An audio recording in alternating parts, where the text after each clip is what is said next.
76ஆம் சங்கீதம்.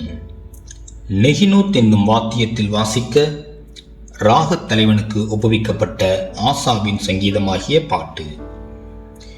யூதாவில் தேவன் அறியப்பட்டவர், இஸ்ரவேலில் அவருடைய நாமம் பெரியது. சாலேமில் அவருடைய கூடாரமும் சீயோனில் அவருடைய வாசஸ்தலமும் இருக்கிறது.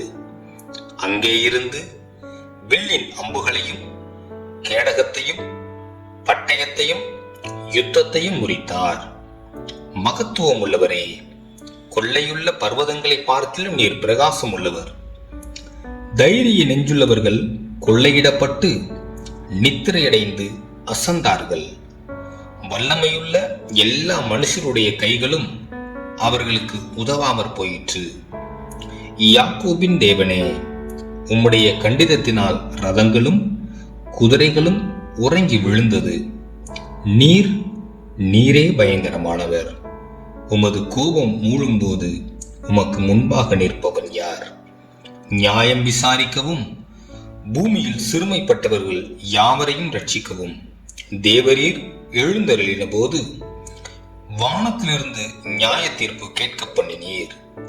பூமி பயந்து அமர்ந்தது. மனுஷருடைய கோபம் உமது மகிமையை விளங்க பண்ணும். மிஞ்சும் கோபத்தை நீர் அடக்குவீர். பொருத்தனை பண்ணி அதை உங்கள் தேவனாகிய கர்த்தருக்கு நிறைவேற்றுங்கள்.